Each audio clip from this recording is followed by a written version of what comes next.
अगर हर सुबह आपको यह 4 संकेत मिलते हैं तो आप समझ लें कि आपके घर में ईश्वर का वास हो चुका है। वो क्या है 4 संकेत, आज हम इसी पर बात करेंगे।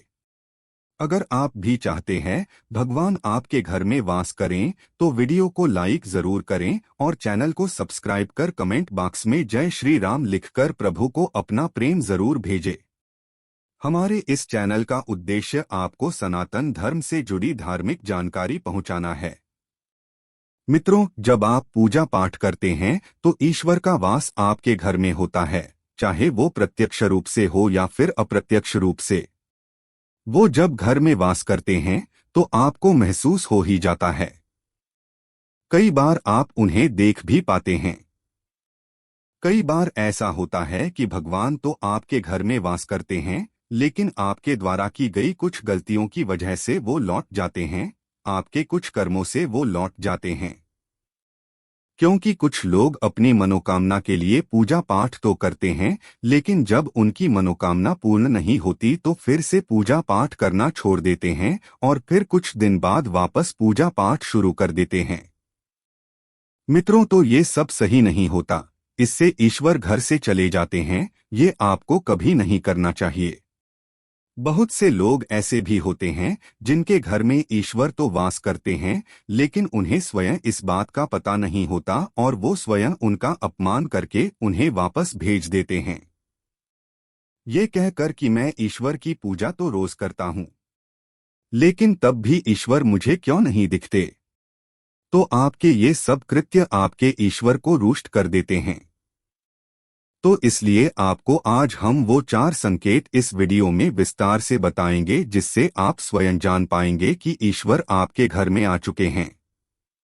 तो हम आपको बता दें कि जब ईश्वर आपके घर में प्रवेश करते हैं तो बहुत से बदलाव आते हैं जिसे आप महसूस कर सकते हैं।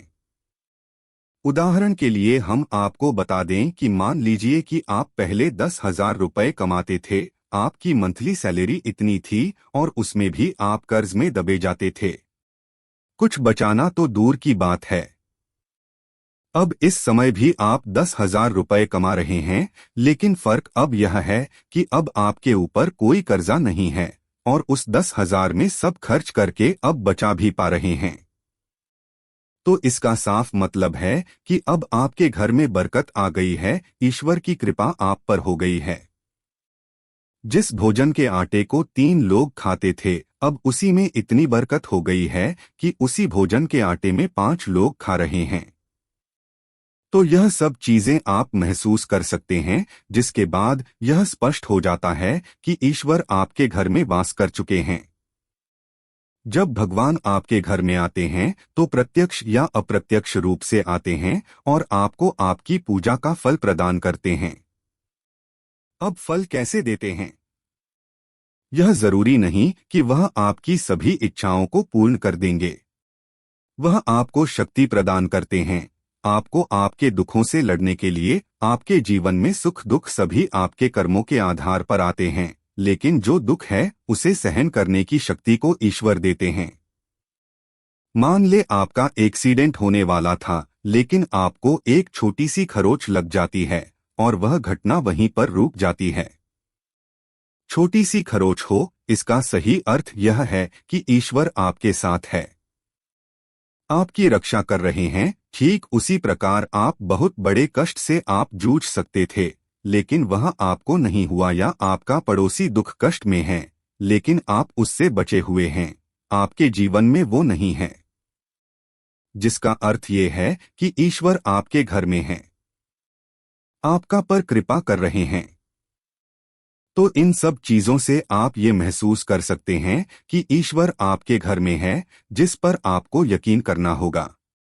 क्योंकि आपको बार बार संकेत नहीं मिलेगा, वो 1-2 बार ही मिलेगा, जिसे आपको ध्यान से समझना होगा और उन्हें समझकर ईश्वर की सेवा में और ज्यादा लग जाना है। तो चलिए अब उस संकेत की बात करते हैं। सबसे पहला संकेत यह है कि जब आप सो रहे होते हैं और ब्रह्म मुहूर्त में उठ जाते हैं, आपकी नींद रोज इसी समय खुल जाती है। साथ ही यदि ब्रह्ममुहूर्त में ही कोई ऐसा स्वप्न दिखाई देता है, जैसे कि मंदिर में आप पूजा कर रहे हैं, मंत्रों का जाप कर रहे हैं, तो ब्रह्मा मुहूर्त में देखे गए ऐसे स्वप्न भी इस बात का संकेत होते हैं कि ईश्वर आपके घर में है। दूसरा संकेत यह है कि यदि आपको ब्रह्म मुहूर्त में ही शंख की आवाज सुनाई देती है, मंत्रों की आवाज सुनाई देती है, घंटों की आवाज या कोई नाम जैसे कि कोई आपसे राम राम कह रहा है, ऐसी आवाज आपको सुनाई देती है, तो यह दूसरा संकेत होता है जिससे यह पता चलता है कि भगवान आपके घर में आ गए हैं।